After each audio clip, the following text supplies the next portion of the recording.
नमस्कार. डी मराठीच्या प्रिय प्रेक्षकांनो, स्वागत आहे तुमचं आमच्या या खास व्हिडिओमध्ये. आज आपण जाणून घेणार आहोत एका अशा वीर पुरुषाची गाथा ज्याने स्वातंत्र्यासाठी, स्वाभिमानासाठी आणि आपल्या मातृभूमीसाठी आयुष्यभर लढा दिला.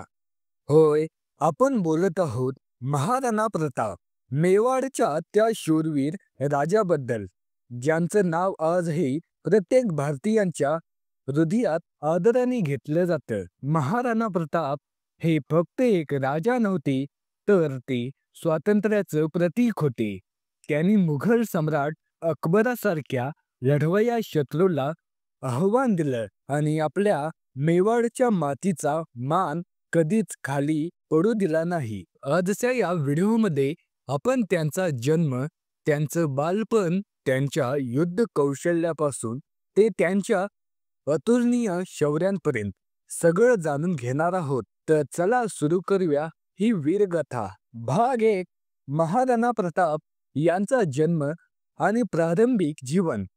महाराणा प्रताप यांचा जन्म 9 मे 1540 रोजी राजस्थानातील कुंभलगड किल्ल्यावर झाला. त्यांचे पूर्ण नाव महाराणा प्रताप सिंह सिंहोदिया असं होतं. ते मेवाडच्या सिंहोदिया राजवंशांचे 13वे राजा होते. त्यांचे वडील महाराणा उदयसिंह दुसरे आणि आई जयवंताबाई होत्या. मेवाड हा राजस्थानातील एक महत्त्वाचा भाग होता, जो आपल्या शौर्य आणि स्वातंत्र्यप्रियतेसाठी प्रसिद्ध होता. महाराणा प्रताप यांचं बालपण कठीण परिस्थितीत गेलं. त्यावेळी मेवाडवर अनेक शत्रूंची नजर होती, विशेषतः मुघल आणि इतर राजपूत राजे. लहानपणापासूनच त्यांना युद्ध कौशल्य, घोडेस्वारी, तलवारबाजी आणि धनुर्विद्या याचं प्रशिक्षण देण्यात आलं. त्यांचे गुरु आणि कुटुंबियांनी त्यांना स्वाभिमान आणि स्वातंत्र्याची मूल्ये शिकवली. एका कथेनुसार महाराणा प्रताप इतके शक्तिशाली होते की ते एकाच हाताने तलवार चालवू शकत होते आणि त्यांचं प्रिय घोडं चेतक हे त्यांचं अविभाज्य साथीदार बनलं. त्यांच्या तरुणपणीच मेवाडवर मुघलांचा दबाव वाढत होता. त्यांचे वडील उदयसिंह यांनी चित्तोडगड सोडून उदयपूरची स्थापना केली होती, कारण चित्तोडवर मुघलांनी हल्ला केला होता. या सगळ्या आव्हानांमधून महाराणा प्रताप यांचं व्यक्तिमत्व घडत गेलं. भाग 2. मेवाडचं नेतृत्व आणि मुघलांशी संघर्ष. 1572 मध्ये वयाच्या 32व्या वर्षी महाराणा प्रताप मेवाडचे महाराज बनले. त्यावेळी भारतात मुघल सम्राट अकबराचा दबदबा होता. अकबराने अनेक राजपूत राजांना आपल्या अधिपत्याखाली आणलं होतं, पण महाराणा प्रताप यांनी अकबराची अधीनता कधीच स्वीकारली नाही. त्यांनी ठरवलं की मेवाडचं स्वातंत्र्य आणि स्वाभिमान यांच्याशी कधीच तडजोड करणार नाही. अकबराने महाराणा प्रताप यांना अनेकदा संदेश पाठवले. त्यांना मुघल साम्राज्याशी मैत्री करण्यास सांगितलं, पण महाराणा प्रताप यांनी प्रत्येक वेळी हे प्रस्ताव ठोकारले. त्यांच्यासाठी स्वातंत्र्य सर्वोपरी होतं. यामुळे अकबराने मेवाडवर हल्ला करण्याचा निर्णय घेतला आणि यातूनच निर्माण झाला इतिहासातील सर्वात प्रसिद्ध युद्ध, हल्दीघाटाचं युद्ध. भाग 3. हल्दीघाटाचं युद्ध. हल्दीघाटाचं युद्ध 18 जून 1576 रोजी लढलं गेलं. हे युद्ध मेवाडच्या इतिहासातील एक मैलाचा दगड आहे.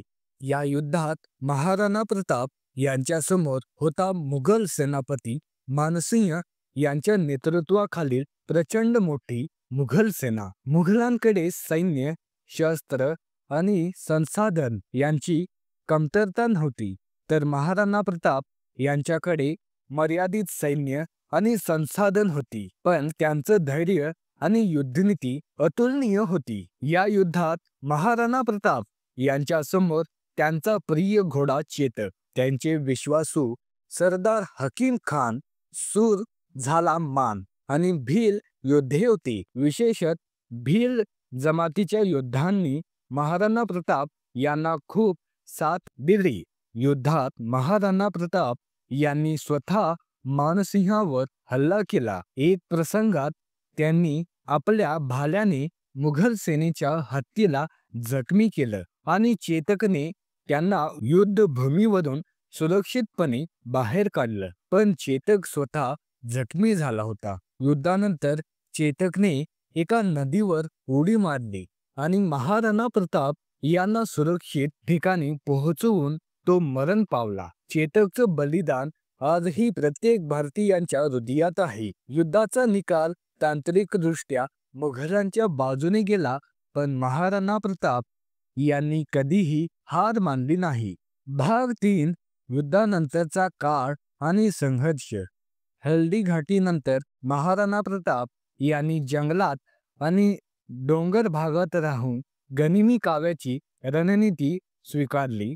त्यांनी मुघलांविरुद्ध छुप्या पद्धतीने हल्ले केले. त्यांनी आपल्या प्रजेला एकत्र केलं आणि मेवाडच्या अनेक भागांवर पुन्हा ताबा मिळवला. त्यांच्या या काळात त्यांना त्यांचे बंधू शक्ती सिंह यांनीही साथ दिली, ज्यांनी मुघलांचा त्याग करून महाराणा प्रताप यांच्याशी सामील होण्याचा निर्णय घेतला. महाराणा प्रताप यांनी कधीही ऐशोआराम स्वीकारला नाही. अशा कथा आहेत की कठीण काळात त्यांना आणि त्यांच्या कुटुंबाला गावातल्या भाकरी खाव्या लागल्या, पण त्यांनी कधीही आपला स्वाभिमान सोडला नाही. त्यांच्या या त्यागामुळे त्यांना मेवाडच्या जनतेचा प्रचंड पाठिंबा मिळाला.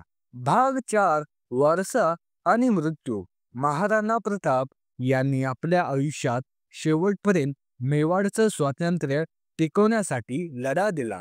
1582 मध्ये त्यांनी दिवेवरचं युद्ध जिंकून मुघलांना मोठा धक्का दिला.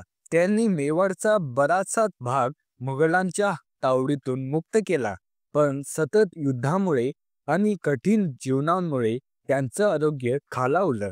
29 जानेवारी 1597 रोजी वयाच्या 56व्या वर्षी महाराणा प्रताप यांचं चावंड येथे निधन झालं. त्यांच्या मृत्यूनंतरही त्यांचा वारसा मेवाड आणि भारतभर पसरला. त्यांचा मुलगा अमरसिंह त्याने त्यांचे कार्य पुढे नेलं, पण महाराणा प्रताप यांच्यासारखा शौर्य आणि स्वाभिमानाचं प्रतीक पुन्हा कोणी बनू शकलं नाही. मित्रांनो, महाराणा प्रताप यांची गाथा ही फक्त एका राजाची कथा नाही, तर ती स्वातंत्र्य, स्वाभिमान आणि बलिदानाची कहाणी आहे. त्यांनी दाखवून दिलं की संख्येने कमी असलं तरी धैर्य आणि निश्चयाने मोठ्यात मोठा शत्रूला आव्हान देता येतं. आजही त्यांचं नाव ऐकताच प्रत्येक भारतीयांच्या मनात अभिमान जागतो. डी मराठी चॅनलवर असेच रंजक आणि प्रेरणादायी व्हिडिओ पाहण्यासाठी आमच्या चॅनलला सबस्क्राईब करा, लाईक करा आणि तुमचे विचार कमेंट्समध्ये नक्की सांगा. तुम्हाला महाराणा प्रताप यांच्याबद्दल कोणता प्रसंग सर्वात प्रेरणादायी वाटला आणि पुढे कोणत्या ऐतिहासिक व्यक्तीची गाथा ऐकायला आवडेल, आम्हाला नक्की कळवा. आणि पुन्हा भेटूया एका नव्या व्हिडिओसह. जय हिंद, धन्यवाद.